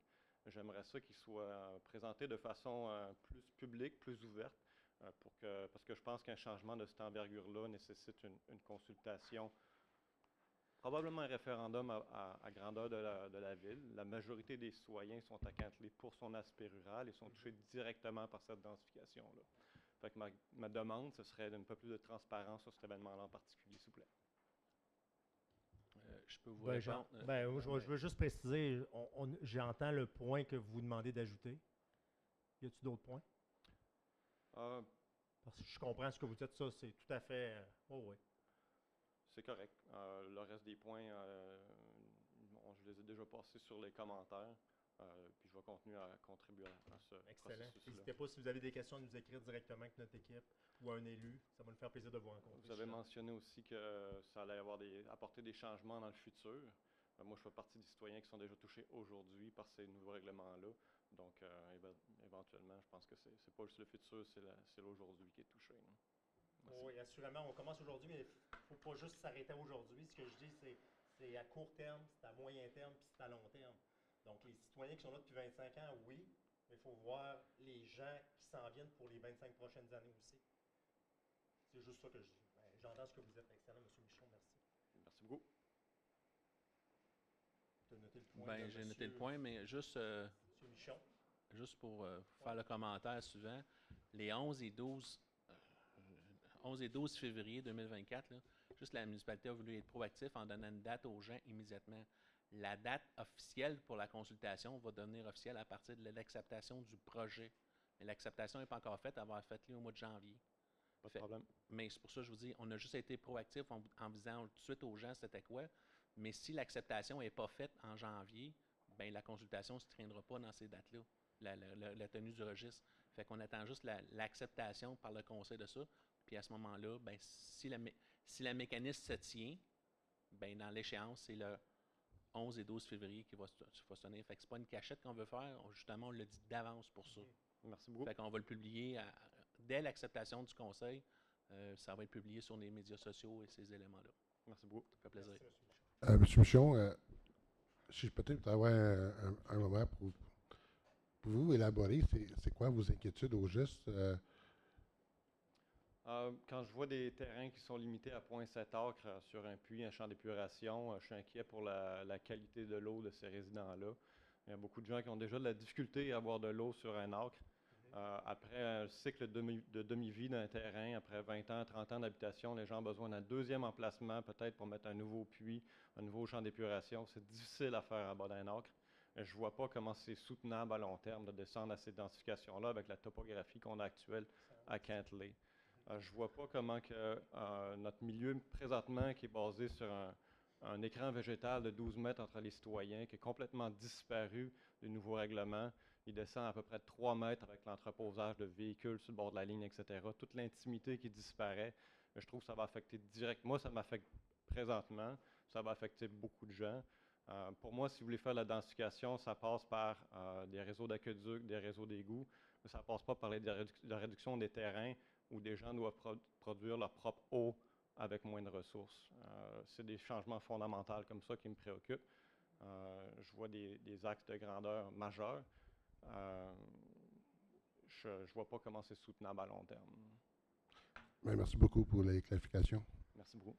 Monsieur Michon, très bon point. Très bon point. Puis là, j'ai demandé à mon DG, moi, je veux que ça soit noté, puis je veux que mon équipe, tu sais, puis c'est peut-être déjà peut-être monté, hein, cette information-là, mais je veux entendre la réponse précisément aussi. J'entends ce que vous dites. Fait que, tu sais, je ne sais pas si là, on a noté, mais s'il y a d'autres points, n'hésitez pas à nous écrire. C'est principalement ceux-là. Quand j'ai acheté à Cantley il y a 14 ans, mon conseiller immobilier m'a dit jamais toucher un terrain en bas d'un acre avec un puits. Aujourd'hui, je vois la ville. Je sais que la technologie a évolué sur les champs d'épuration. Pour moi, c'est des mesures d'urgence quand il n'y a plus rien qui fonctionne. Ce n'est pas un plan de départ pour planifier une ville. Excellent. Merci, M. Michon. Bonne journée. Oui, M. Bossé. Monsieur Parent, en fait, par rapport aux dimensions minimales du terrain, là, je pense que ça c'est imposé par la MRC. Est-ce que nous avons un moyen de contester ça ou de changer ça? Parce que ce sont des préoccupations importantes. Je dirais que même au sein des conseils, il y a des gens qui aimeraient qu'on augmente au moins les dimensions minimales justement pour les questions des puits artésiens puis le champ septique. Mais malheureusement, avec les informations que nous avons aujourd'hui, c'est comme si c'est imposé par la MRC. Est-ce qu'il y a moyen de contester ça, M. Parent? La MRC impose des éléments, c'est clair, mais je ne suis pas assez certain de mon coup pour avancer quelque chose. J'ai probablement la réponse pour M. Bichon, mais je ne suis pas assez certain que j'aimerais mieux me faire valider par l'urbaniste avant de dire quelque chose qui n'est peut-être pas exact. Fait que si vous pouvez faire soit m'envoyer un courriel ou je ne sais pas si c'est mes coordonnées, c'est espérant@cantley.ca. Je pourrais vous répondre, mais l'urbaniste pourrait vous répondre directement avec cette question-là. Pourquoi? J'ai déjà parlé avec Mme Grondin. OK. Sur cet élément-là? En effet. OK, c'est beau. Je pense pas que c'était pour changer. Oui, mais ça, c'est une vision, mais c'est le conseil qui va décider la finalité de ça. C'est pas Mme Grondin. Moi, pour compléter, moi, ce qui m'intéresse, puis là, je suis content que M. Parent dise je ne veux pas m'avancer trop parce que M. Parent non plus, il n'a pas cette expertise-là. On a une équipe en bas qui est compétente là-dessus. Moi, je veux entendre l'équipe pour dire ça, tu peux pas, mais ça, tu peux. Fait que le terrain, c'est nous autres qui l'a baissé. Les zones de ces côtés, c'est nous autres qui les a rapetissées. Bien, vous pouvez l'augmenter. Ces éléments-là vont nous être montés, puis on va prendre les décisions par la suite. Fait que c'est le genre d'éléments qu'on veut entendre, vraiment. Fait que là, on les a notés, puis vous dites que vous avez parlé à Mme Grondin, fait que Je ne sais pas de quelle façon, mais Pendant la je consultation confirme publique. qu'on va garder ça en tête. Merci beaucoup. Merci, M. Michaud.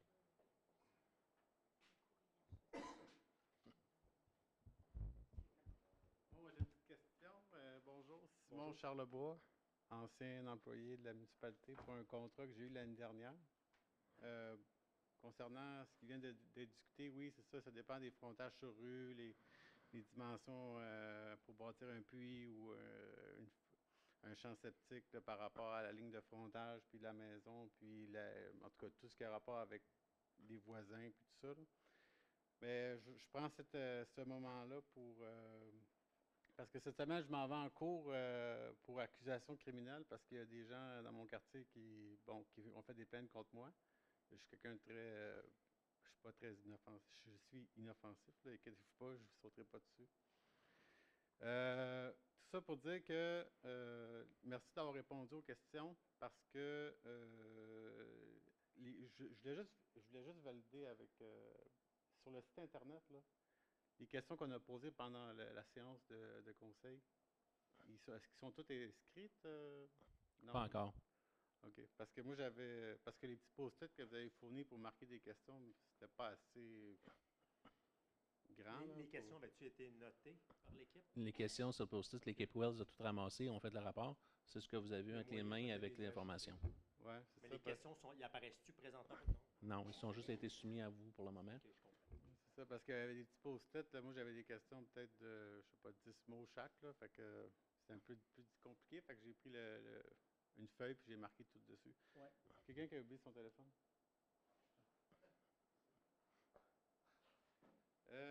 Puis, bon, je voulais savoir aussi, est-ce que le sondage est encore ouvert pour savoir... Jusqu'au 4 janvier. Pour les terrains vacants, des idées pour... Non, ça c'est... celui-là? Jusqu'au 12 janvier? OK. Parce que je suis en processus là, en ce moment de travailler avec une équipe là, dans une autre...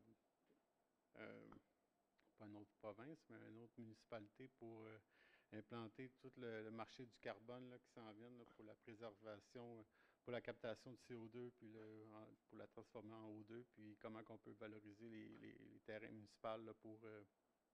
fait que ce serait un projet que je voudrais peut-être soumettre parce que j'aimerais peut-être être leur représentant à travers toutes les municipalités dans l'Outaouais. Pour planter des arbres, puis transformer le CO2 en O2, puis préserver la nature, puis créer des écrans végétals justement pour diminuer l'effet, les nuisances sonores avec les routes ou protéger là, tout ce qui est l'intimité avec les maisons, tout ça. Là, fait que c'est comme un projet à venir, mais bon. Ça vient du ministère, puis c'est ça de gros. Fait que j'ai encore beaucoup d'études à faire par rapport à ça. Puis, je voulais vous... Est-ce que je peux juste vous arrêter? Oui. C'est vraiment intéressant. Merci de le partager avec nous. En fait, avec le comité environnement, si vous habitez à Kentley, vous pouvez nous aider en tant que citoyen, même si vous ne siégez pas, parce qu'on forme des comités de travail aussi sur différents sujets. Donc, vous pouvez m'écrire, puis ça va me faire plaisir de communiquer avec vous là, pour qu'on puisse voir comment on peut collaborer ensemble. C'est intéressant. Merci. Oui, certainement. C'est un bon marché qui s'en vient, puis ça permet aussi aux gens qui ont des terrains vacants ou qui sont en friche comme des terres agricoles ou quoi que ce soit. Faut pas que ça remplace l'agriculture, mais s'il y a des terrains qui ne sont pas utilisés depuis 10 ans puis que c'est juste laissé en friche, ben c'est des moyens pour eux d'avoir de l'argent parce qu'ils contribuent au marché du carbone. Puis dernièrement, je voulais vous remercier de m'avoir donné l'opportunité de travailler à la municipalité.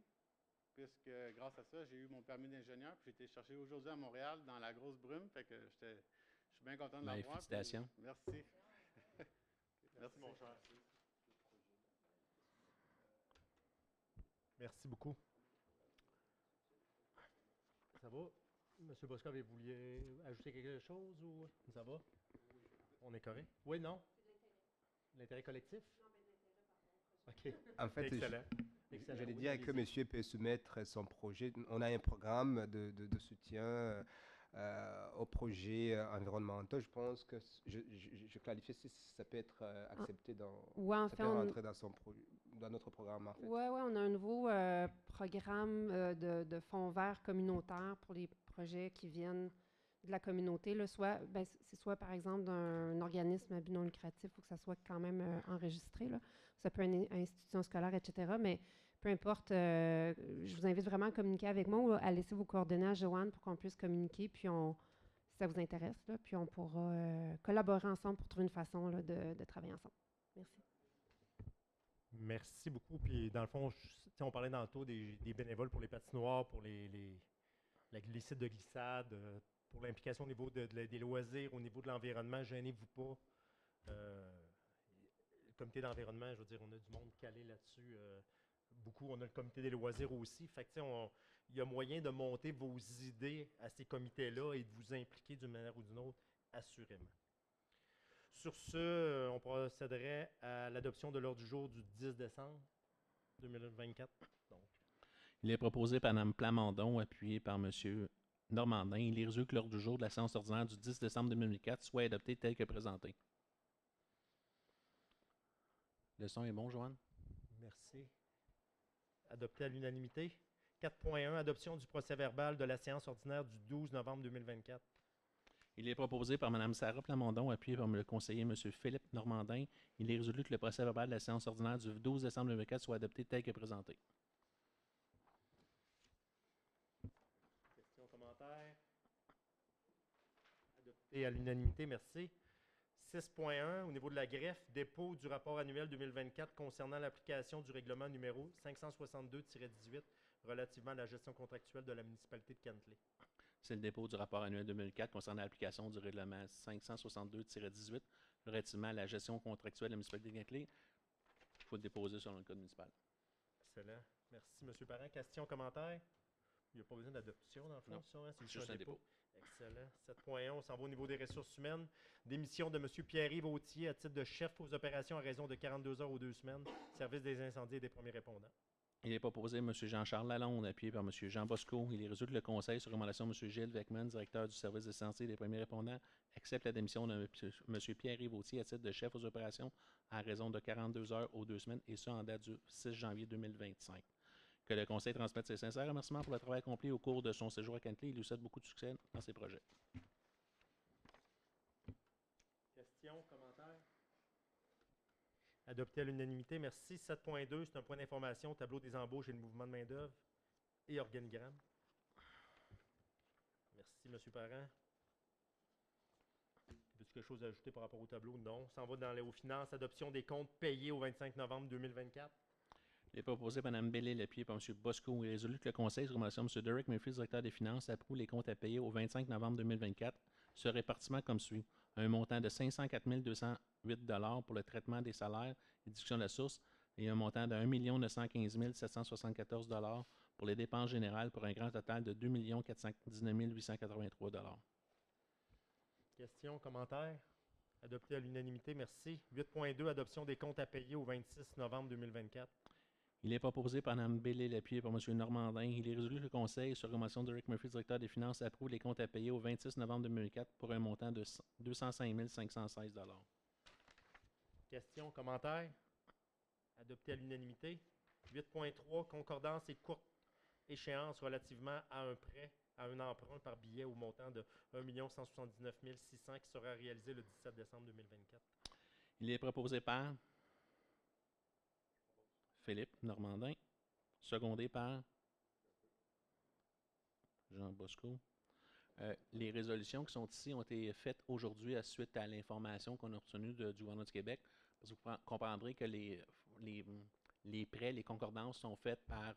On est jumelés ensemble avec plusieurs municipalités, puis il y a des tarifs qui sortent, et les informations, on les a vers 10 h le matin. Donc, c'est pour ça que les documents n'étaient pas dans le paquet. Il y avait juste des titres sommaires. Là, je vais lire la résolution. Il est proposé par Philippe Normandin, appuyé par Jean Bosco, que les règlements d'emprunt indiqués au premier lieu du préambule soient financés par billets conformément à ce qui suit. Les billets seront datés du 17 décembre 2024. Les intérêts sont payables semi-annuellement le 17 juin et le 17 décembre de chaque année. Les billets seront signés par le maire et le greffier trésorier. Les billets, quant au capital, seront remboursés comme suit. En 2025, 105 700 $. En 2026, 112 200 $. En 2027, 117 000 $. En 2028, 121 800 $. En 2029, 125 000 $. Et en 2029, 593 900 $. Puis il va rester une balance à renouveler. En ce qui concerne les amortissements annuels du capital prévu pour les années 2030 et suivantes, les termes prévus au règlement d'emprunt numéro 425-13, 426-13, 417-13, 428-13 et 574-19 soient plus courts que celui original fixé, c'est-à-dire pour un terme de 5 ans à compter du 17 décembre 2004, au lieu du terme prescrit pour les 10 amortissements. Chaque émission séquente devrait être pour la solde ou une partie du solde dû sur l'emprunt. Juste pour les citoyens, M. Parent, c'est pas des nouveaux emprunts, ça, là? Non, c'est de la concordance. Je suis au courant. Est-ce que vous pouvez expliquer davantage pour les citoyens ce qu'on entend par concordance? C'est les règlements d'emprunt qui sont venus échéants, là, qui venaient échéants là, ce mois-ci.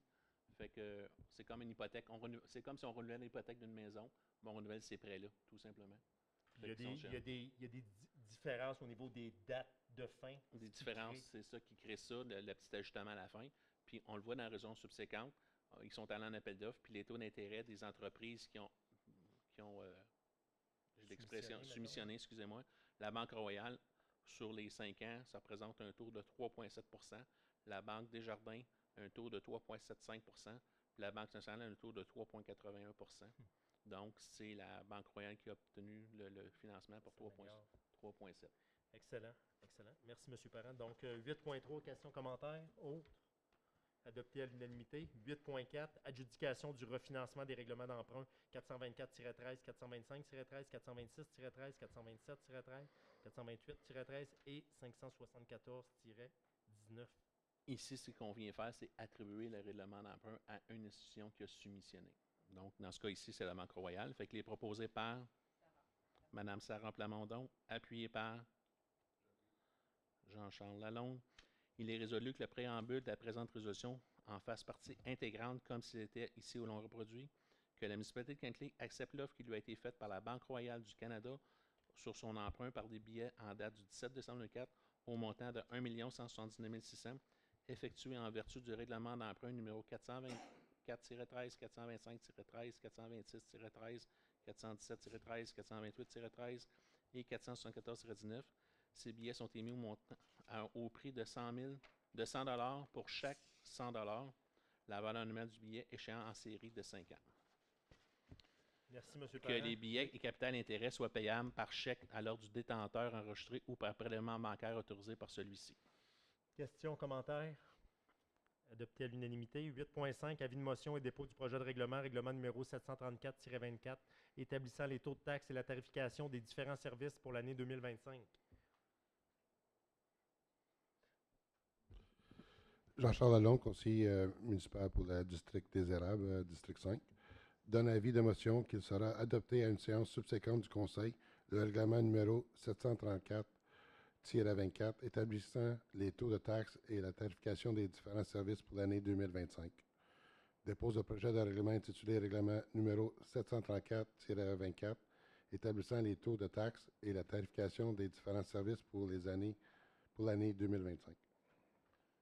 Merci, M. Lalonde. Donc, cette deuxième séance subséquente-là, je vous confirme, lundi prochain, le 16 décembre, à 7 h. Merci, M. Lalonde.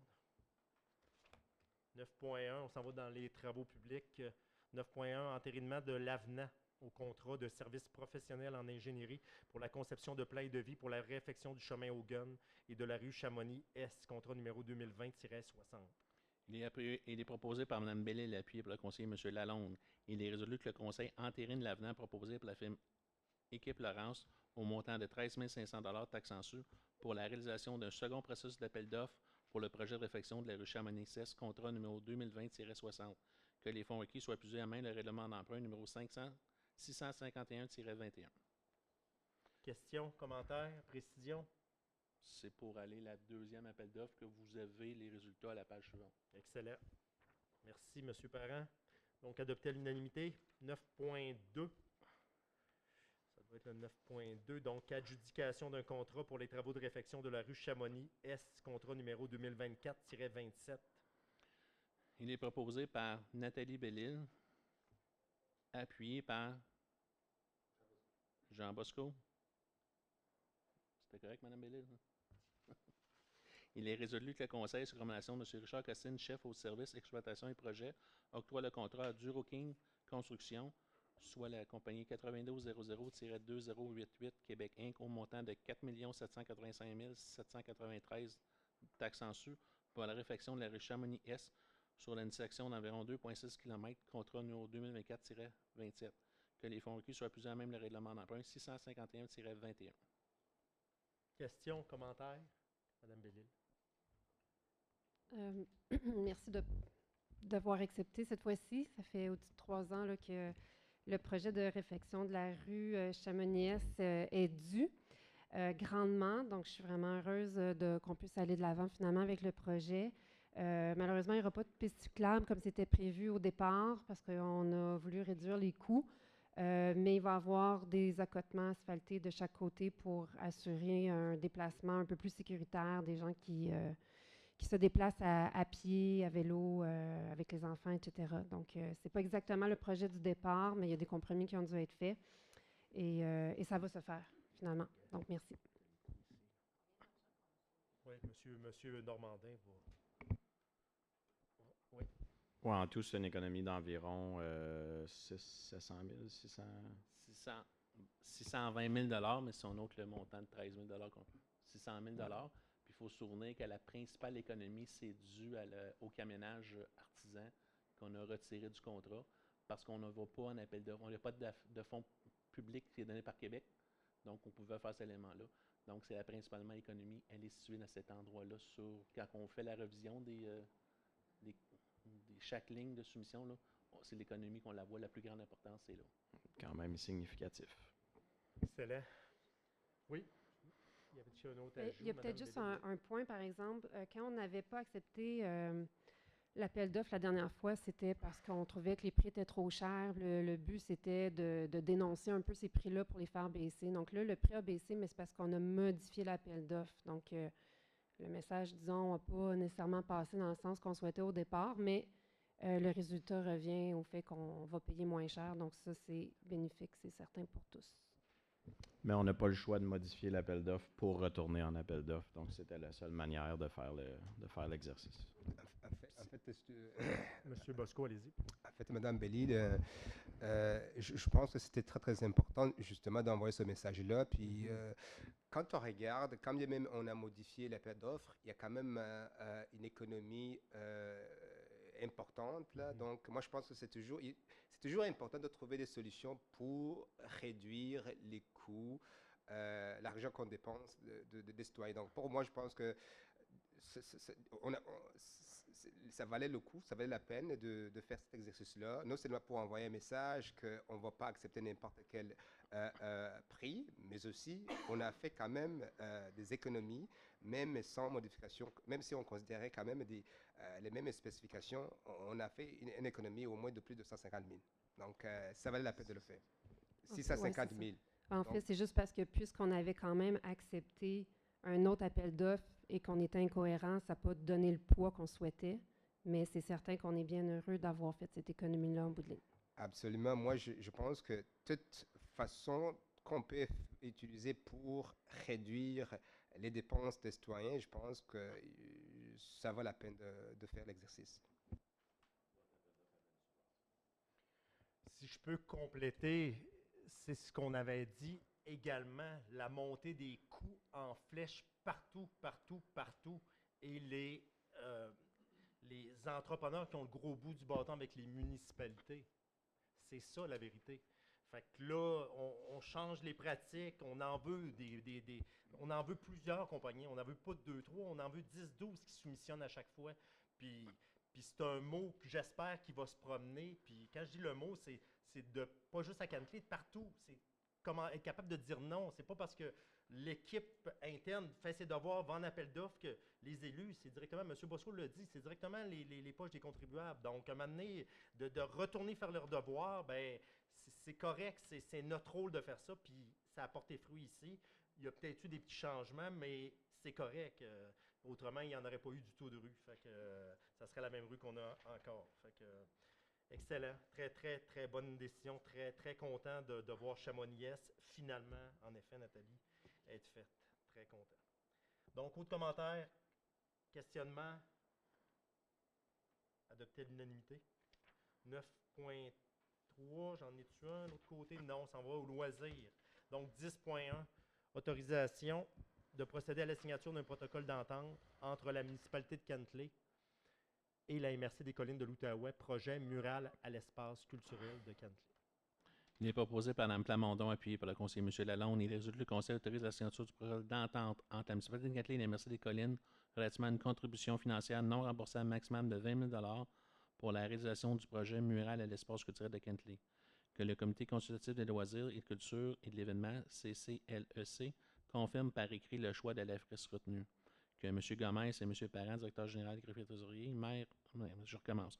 Que M. Gomez, maire, et Stéphane Parent, directeur général et greffier trésorier, ou le représentant légaux, soient autorisés à signer pour et non de la municipalité de Kentley tous les documents pertinents à la présente résolution.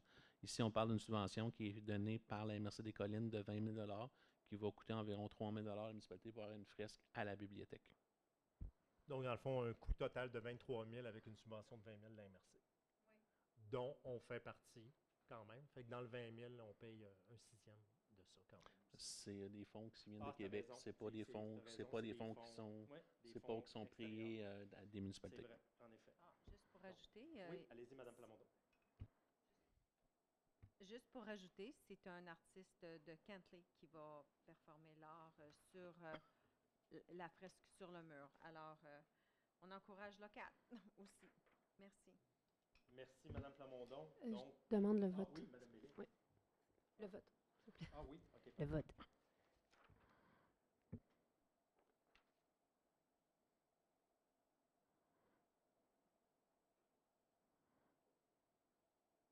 Excusez, là, c'est juste qu'il faut que je note. On va commencer par vous, Mme Bellil.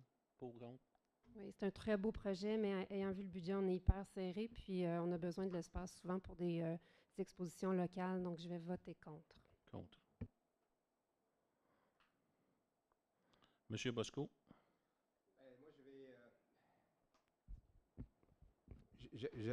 avant, je n'étais pas pour le projet, mais j'ai regardé, vu les subventions, puis le montant ici, je pense pas que ça va changer beaucoup sur le budget d'une façon générale. Donc, j'appuie le projet. Donc, c'est ça. Pour? Monsieur Normandin? Contre. Contre? Madame Plamondon? Ah ben moi, je suis pour, c'est sûr, avec 20 000 pour embellir la bibliothèque. Il y a suffisamment de murs blancs alentour pour afficher d'autres éléments démonstratifs. Donc, je ne vois pas l'inconvénient de ne pas le mettre dans le mur du fond, à côté d'une belle fenêtre pour égayer l'environnement pour les enfants, pour la lecture et le visionnement, que ce soit beau à regarder, influençable. C'est le fun. Merci. Monsieur Lalonde? Pour. Monsieur le maire? Pour. Accepter la majorité. Merci. 11.1. On s'en va donc en urbanisme et environnement.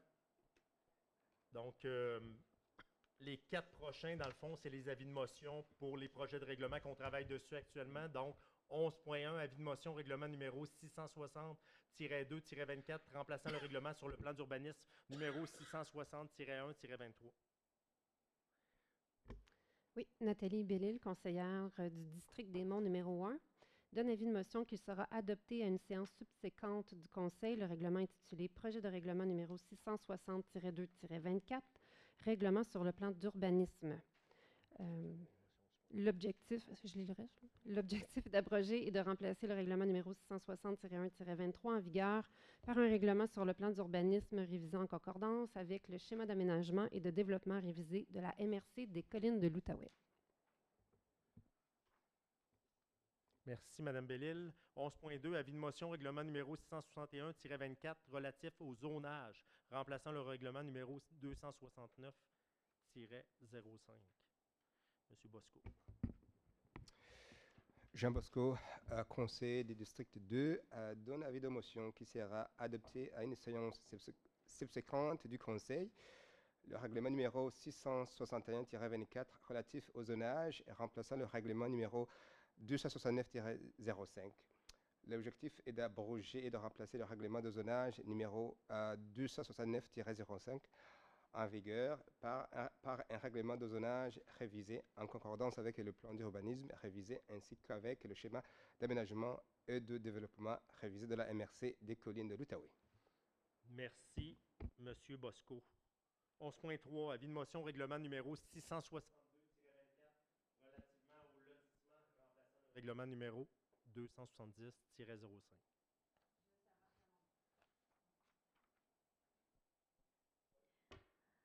Sarah Plamondon, conseillère district des parcs, par la présence d'un avis de motion qui sera adopté à une séance subséquente du Conseil, le règlement numéro 662-24 relatif au lotissement et remplacement le règlement numéro 270-05. L'objet est d'abroger et de remplacer le règlement de lotissement numéro 270-05 en vigueur par le règlement de lotissement révisé en concordance avec le plan d'urbanisme révisé ainsi qu'à le schéma d'aménagement et de développement révisé par la MRC des collines de l'Outaouais. Merci, Mme Plamondon. 11.4, avis de motion, règlement numéro 663-24 sur les permis et certificats, remplaçant le règlement numéro 268-05. Monsieur Normandin. Je, Philippe Normandin, conseiller du district 3, donne avis de motion qui sera adopté à une séance subséquente du Conseil, le règlement numéro 663-24 sur les permis et certificats et remplaçant le règlement numéro 268-05. L'objectif est d'abroger et de remplacer le règlement sur les permis et certificats numéro 268-05 en vigueur par un règlement sur les permis et certificats révisé en concordance avec le plan d'urbanisme révisé ainsi qu'avec le schéma d'aménagement et de développement révisé de la MRC des collines de l'Outaouais. Merci, M. Normandin. Ceci met un terme au point qu'on a à l'ordre du jour. Donc, ça... Ah, j'ai-tu oublié un point? Ah oui, hein? OK. Ben oui, je l'ai biffé avant. 11.5, donc, adoption de la politique portant sur le fonds vert, en effet, volet communautaire URB-2024-002. Adoption de la politique. Il est proposé par Je propose. Jean-Charles Lalonde, appuyé par Mme Nathalie Bellil. Il est résolu que le Conseil adopte la politique portant sur le fonds vert, volet communautaire URB-2024-002, jointe à la présente résolution. Merci. Questions, commentaires? Mme Bellil. Je tiens à remercier Michael Rosen, qui siège au comité environnement, d'avoir travaillé vraiment fort sur l'élaboration de la politique, ainsi que Nadine Olafsson, qui siégeait au comité environnement, mais qui ne siège plus, parce qu'elle est la nouvelle présidente du Cercle d'autosuffisance de Cantley, mais qui a continué malgré tout à travailler sur la politique, puis qui nous ont soumis vraiment un très beau travail. Donc, on est bien heureux maintenant de pouvoir offrir ça à la communauté. Donc, c'est une politique de fonds verts communautaire pour permettre justement à des organismes, à une école, une institution, de pouvoir lancer un projet en environnement en collaboration avec la municipalité. Donc, ça serait une subvention qu'on accorderait selon des critères précis, là, puis il y a des échéanciers. Toute l'information va sûrement être disponible bientôt là, sur notre site web. Donc, voilà. Merci. Merci, Mme Bellil, pour les précisions. Je pense que le projet comme tel il était inclus avec l'ordre du jour. Oui, en effet. Merci. Donc, adopté à l'unanimité, ce qui nous amène à la deuxième période de questions.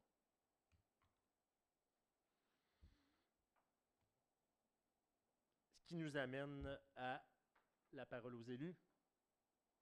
Monsieur Lalonde. Bien, premièrement, je voudrais remercier tout le monde pour être présent, puis ceux qui écoutent en ligne. Deuxièmement, j'aimerais aussi apporter une clarification sur pourquoi deux fois, comme à Gatineau, le budget peut être annoncé un peu plus tôt que nous. La ville de Gatineau sont leur propre MRC.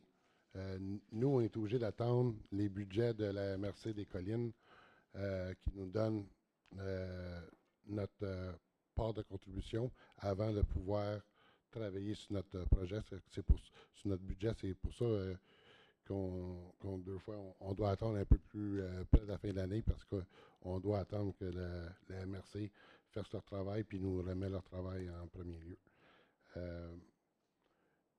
Monsieur le maire l'a mentionné aussi, on va avoir une séance extraordinaire lundi prochain. Fait que je vous invite tous à venir ou à nous écouter si vous voulez. Ça va être à 7 heures. OK. Il va y en avoir deux, un pour le budget, puis un pour les règlements, puis la taxation. Merci, M. Lalonde. Mme Plamondon. Bonsoir à tous. Alors, je voulais juste apporter un petit point. Justement, j'ai un citoyen concerné par rapport à des caméras de sécurité sur nos terrains. Alors, je voulais juste apporter un peu le point là-dessus que bien qu'on aime regarder qu'est-ce qu'on a sur notre terrain pour ne pas se faire voler rien, il faut faire attention au positionnement de nos caméras pour pas que ça gêne dans la cour d'un autre voisin, pour qu'il se sente vraiment persécuté par sa vie privée. Même si on y pense pas, puis c'est innocent, il faut vraiment faire attention que si une caméra fait face à notre terrain, il ne faut pas que ça vise dans la cour de l'autre. C'est bien important. C'est pour la vie privée aussi des autres. Fait assurez-vous, peut-être ce soir, je ne sais pas si vous en avez, moi j'en ai pas chez nous, mais juste de faire attention où elle est bien pointée pour pas que ça gêne. Des fois, les gens sont trop gênés pour aller vous dire, s'il vous plaît, pourriez-vous repositionner votre caméra de surveillance parce que je me sens pas bien, parce qu'elle me regarde. So, j'ai juste un petit commentaire. On n'a pas de règlement là-dessus, mais ce serait vraiment de faire attention pour la vie privée de vos voisins aussi, pour pas que ça nuise à personne. Alors, c'était juste un petit point que je voulais faire là-dessus, étant donné que ce n'est pas un règlement municipal, mais je veux dire, faut faire attention à la vie privée des autres aussi, même si on est concerné par rapport aux choses qui sont dans nos cours aussi. Alors, c'est bien pour moi. Alors, je vous souhaite une bonne soirée. Merci. Merci, Mme Plamondon. Mme Bellil. Oui. Alors, hier soir, il y avait une présentation de la MRC par rapport au plan climat Outaouais. Donc, c'est la MRC des Collines, MRC Papineau et MRC Pontiac qui se sont mis ensemble pour élaborer un plan climat Outaouais avec des plans qui vont être probablement distincts quand même pour chacune des municipalités. Pour le moment, ils sont vraiment à l'élaboration, là, ils sont vraiment en démarrage, mais il va y avoir des consultations publiques. Je vais essayer de vous tenir au courant autant que possible, mais je vous invite aussi à suivre, dans le fond, le processus. Il va y avoir plus qu'une consultation publique au courant de l'année. L'objectif, c'est d'arriver avec un plan pour novembre 2025 pour par la suite passer à l'action au plus vite possible et bénéficier de subventions gouvernementales en même temps. En ce moment, il y a déjà un sondage qui est en ligne. Vous pouvez y répondre pour aider justement à l'élaboration déjà du plan. Je vais probablement le déposer sur ma page Facebook, mais si jamais vous voulez y accéder, vous le cherchez, vous pouvez juste m'écrire et je pourrai vous le partager. Un des organismes partenaires de l'élaboration du plan climat Outaouais, c'est l'organisme qui s'appelle Collectivité Zen Outaouais.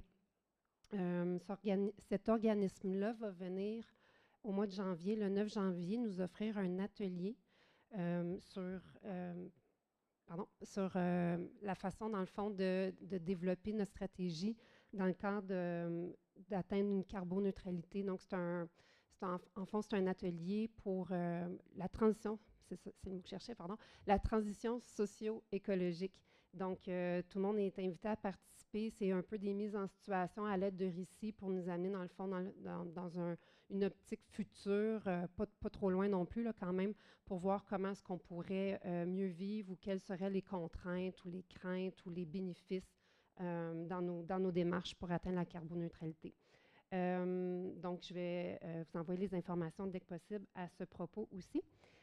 Sinon, juste une petite nouvelle par rapport au parc des glaciations. C'est encore un projet qui est en développement. Présentement, il y a deux cours de la cité collégiale qui travaillent sur le parc des glaciations. Il y en a un qui travaille sur l'image de marque. Donc, il y a eu des images qui ont été prises, des vidéos qui ont été faites à partir de drones pour créer une vidéo de présentation du parc. Et puis, il y a un autre groupe qui travaille sur un logo pour le parc. Donc, le parc n'est pas encore ouvert, mais il y a quand même plusieurs choses qui se font. Il y a des sentiers qui ont été créés aussi, dans l'espoir de pouvoir l'ouvrir quand même très bientôt. Ce n'est pas pour cet hiver, mais Dès que ça va être possible, encore une fois, je vous tiens au courant. N'hésitez pas à m'écrire, sinon, pour avoir des nouvelles ou à vous inscrire à mon infolette. C'est de l'information que je partage assez régulièrement. Donc, bonne soirée. Ah oui, et joyeuses fêtes à tous. On est en décembre. Il ne faut pas l'oublier. On va se revoir, c'est vrai, la semaine prochaine. OK, je vous le souhaiterai la semaine prochaine, j'avais oublié. OK, bonne soirée. Merci, Mme Bellil. Monsieur Bosco. Oui, merci. En fait, je voudrais aussi prendre le temps pour remercier les citoyens qui se sont impliqués dans l'élaboration de la politique et sur le fonds vert, au programme de soutien à la réalisation des projets environnementaux. Ils ont fait un excellent travail, sincèrement, puis c'est très, très bien fait. J'avais cependant demandé que peut-être on regarde les critères d'acceptation des projets pour analyser, pour considérer l'impact sur la protection de l'environnement. Ce que je n'ai pas vu dans ce document-là, ça aurait, pour moi, c'est quand même important d'analyser parce que possiblement qu'on va recevoir plusieurs projets, c'est quand même important de regarder c'est quoi l'impact de chaque projet sur la réduction, par exemple, de CO2. Donc ça, je ne sais pas, Stéphane, M. Parra, si peut-être ça peut être ajouté. À part ça, donc merci beaucoup tout le monde ici, vous qui êtes venus ici, puis tout le monde qui nous écoute en ligne. Puis moi aussi, je voudrais en avance vous souhaiter les bonnes vacances, puis les bonnes fêtes, joyeuses fêtes à tout le monde, pour ceux ou celles qui ne seront pas ici ou en ligne la prochaine fois, au prochain conseil. Merci. Bonne soirée. Merci, M. Bosco. M. Normandin. Je voulais juste prendre le temps de féliciter et remercier publiquement notre administration, le département d'urbanisme en particulier, pour tout ce qu'ils ont fait avec les règlements et la suite des choses avec tout le feedback qui vient des consultations. Donc, un gros merci à l'équipe et puis joyeux Noël et bonne année à tout le monde. Merci, M. Normandin. Rapidement, écoutez, Nathalie, pour compléter, le sondage Plan Climat se trouve également sur le site de la MRC des Collines. Donc, j'invite nos citoyens de Cantley précisément à ne pas hésiter à aller sur le site de la MRC des Collines et de mentionner leurs commentaires sur le Plan Climat de la MRC. Merci. Fermeture des bureaux, juste une petite précision au cas où, on va le mentionner quand même. Là, lundi 23 décembre au vendredi 3 janvier, les bureaux seront fermés, de retour le 6 janvier. Séance extraordinaire du budget lundi prochain à 7 h. Merci beaucoup à tout le monde. Oui, donc je te laisse. J'en ai une sur mon tableau, donc je te laisse préciser la deuxième. Il y a 2 séances lundi prochain, une à 19 h, l'autre à 19 h 30, une pour le budget et l'autre pour l'acceptation de la politique sur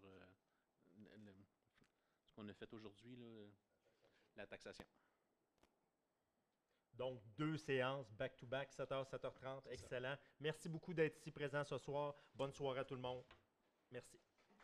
Et sur ce, je procède à la clôture de la séance et la levée de l'Assemblée. Il est proposé par Mme Bellil et appuyé par M. Lalonde. Il est résolu que la séance ordinaire du Conseil municipal est levée à 20 h 43. Merci à tous. Bonne soirée. Merci tout le monde.